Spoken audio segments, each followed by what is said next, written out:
जब सुने के होई भोजपुरी गाना बस बजे के चाही गाना।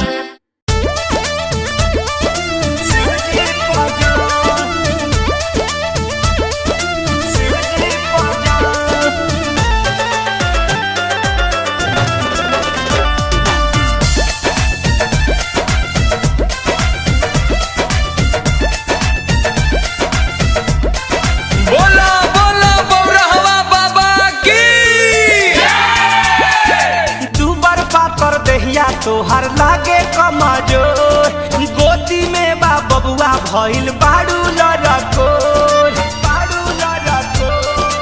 ए भौजी सुना दुबर पातर देहिया तोहर लागे कमजोर गोदी में बा बबुआ भइल बाड़ू लड़कोर 35 कोस कैसे चलब पैदल 35 कोस कैसे चलब पैदल अशोकवा ही चढ़ा लए भौजी शिवाला पशु जी के जल अशोकवा ही चढ़ा लए भौजी सोमारी के शिव जी पजल। बोला बोला घरदानी की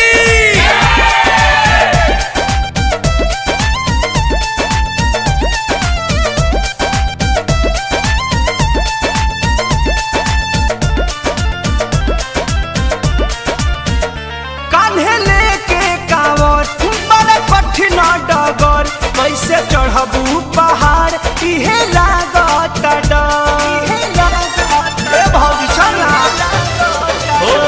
कान्हे लेके कांवर बड़ा कठिन डगर कैसे चढ़बू पहाड़ इहे लागत डर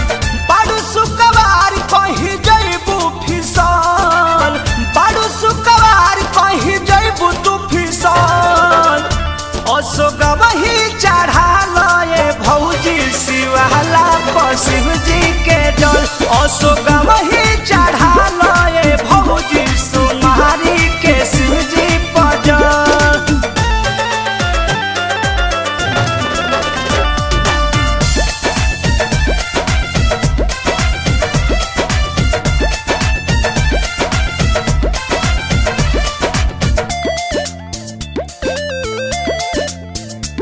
जोड़ई हवे से हाथ सुनली है भोलेनाथ मन शंकरिया पू